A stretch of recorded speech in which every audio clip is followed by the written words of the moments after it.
আমি একটা জায়গায় গেছি, ওই বাংলাতে বহু বছর আগে। তা দেখছি ওই বাড়িতে বাবা মা আছেন, একটি ছোট ছেলে আছে, তাদেরই ছেলে, ছোট ছেলে, বেশি বড় না, এই ধরুন 4-5 বছর বয়স। তো সে দেখছি রাস্তা থেকে যত ভাঙা অ্যালুমিনিয়ামের থালা, বাটি, গ্লাস যা পাচ্ছে সব নিয়ে আসছে, এসে বাড়ির মধ্যে রেখে দিচ্ছে।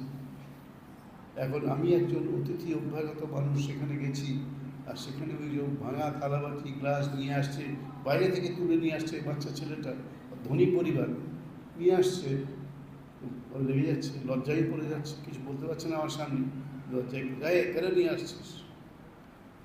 ছেলেটা পাত্তাই দিল না মাকে।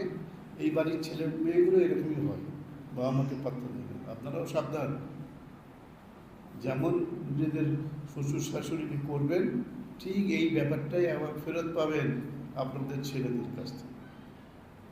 হিস্ট্রি রিপিটস ইটসেলফ, একটা কথা আছে। যা আপনি করবেন সেটা আবার পুনরাবৃত্তি হয়ে আপনার কাছে ফেরত আসবে। এই আমাদের ভারতবর্ষের শিক্ষা। ভারতবর্ষ বলতে আমি বাংলাদেশকেও বোঝাচ্ছি এর মধ্যে, কারণ এটা তো ওর মধ্যে ছিল। ওই সব কুড়ি বাড়ি নিয়ে আসছে, আর আমার সামনে ওই সব নোংরা জিনিস নিয়ে আসছে, মা বিরক্ত হচ্ছে। অতিথি তো আফটার অল।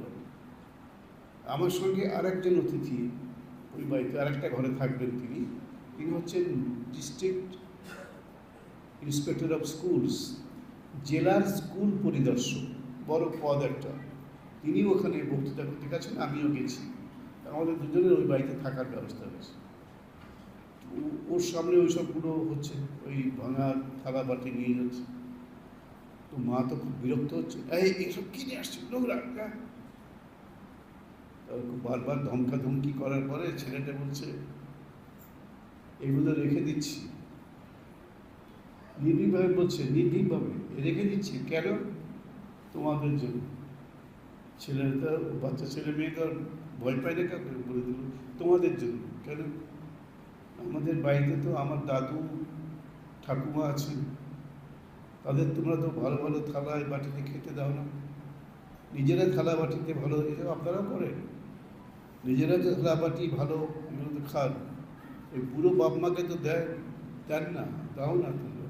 সুতরাং তোমরা যখন বুড়ো হবে, আমি তখন এগুলো তোমাদের এইগুলোর উপরে তোমাকে দেবো, এই বাটিতে খেতে দেবো, এই গ্লাসে খেতে দেবো জল, এই থালায় খেতে দেবো, তখন খাচ্ছ। এখন থেকে আমি জমিয়ে রাখছি তোমাদের বুড়ো বয়সে তোমাদের খাওয়াবো বলে। কারণ তোমরা যেমন করছো, আমার ঠাকুরদা ঠাকুরমাকে তোমরা এইভাবে ট্রিট করছো, তোমাদেরকে ঠিক এই জিনিসটাই আমি ফেরত দেবো যখন তোমরা এরকম বয়সে আসবে। যেমন শিক্ষা কেমন দিল, মায়েরও শিক্ষা হয়ে গেল, আর লজ্জায় মুখ তুলতে পারে। আসলে কিছু মনে করবেন না, ছেলেরা এইসব ব্যাপারে বেশি মাথা ঘামায় না। কারা মাথা ঘামায় সেটা আপনারাই বুঝে নিন, আমার নিজের মুখে আর নাইবা শুনবেন। কারা মাথা ঘামায়?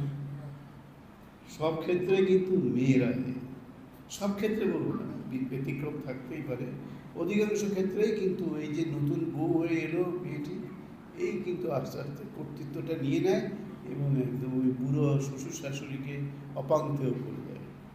এবং মনে রাখবেন, যা আপনারা করবেন এটা দুগুণ ফেরত আসবে আপনাদের কাছে। আপনাদের ছেলে যখন বড় হবে ঠিক এই জিনিসটা করবে। এখন এই কথাগুলো শুনতে হয়তো খারাপ লাগবে, কিন্তু এটাই হিস্ট্রি রিপিটস ইটসেলফ, এটা ইতিহাসের পুনরাবৃত্তি আপনাদের ক্ষেত্রে ঘটবে। সেজন্য সাবধান। সেটা গান আছে, শেষের সেদিন ভয়ঙ্কর, বিখ্যাত প্রাচীন গান আছে, বাঙালির গানের মধ্যে এই গানটা আছে, শেষের সেদিন ভয়ঙ্কর।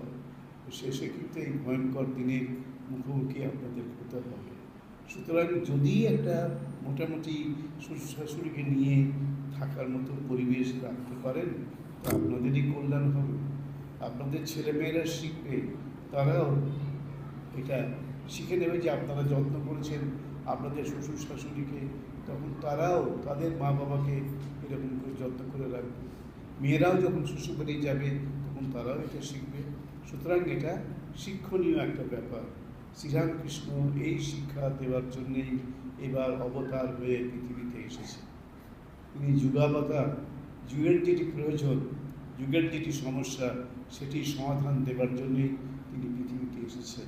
প্রত্যেক যুগেই যুগাবতার থাকেন, যেমন তার আগে শ্রী চৈতন্য ছিলেন, তার আগে আরেকজন ছিলেন, তার আগে আরেকজন ছিলেন, আগে রামচন্দ্র ছিলেন, তারপরে কৃষ্ণ ছিলেন, তারপর বহু পরে শ্রী চৈতন্য এসেছেন, তারপরে ইদানিং রামকৃষ্ণ এসেছেন। সুতরাং সাবধান, যেমন ঢিলটি মারলে পাটকেলটি খেতে হয়, এটা একটা প্রবাদ বাক্য আছে। যেমন কর্ম তেমনি ফল, এটা যদি মনে রাখেন তাহলে শ্বশুর শাশুড়িকে যন্ত্রণা দেবেন না, তাহলে সমাজটা, বাড়িটা সুন্দর হবে, সংসারটা সুন্দর হবে, এটা মনে রাখবেন। এবং এই শিক্ষা দেওয়ার জন্যেই সমাজকে এই যুগে শ্রীরামকৃষ্ণ এসেছেন, শ্রী শ্রী মা এসেছেন, তারা শিখিয়েছেন কেমন করে থাকতে হয়। আমাদের মা কত যন্ত্রণার মধ্যে থাকতেন, ভাইগুলো সব একাত্রী রত্ন, ঝগড়াঝাঁটি, মারামারি, চুরি, এইসব একটা টাকার জন্য নিজেদের মধ্যে মারামারি করছে। মা বলছেন, বাবা এই তপস্যা করে ভাইগুলিকে আমি পেয়েছিলাম, বলছে মায়ের ভাই রত্ন, একেবারে রত্ন। তো যাই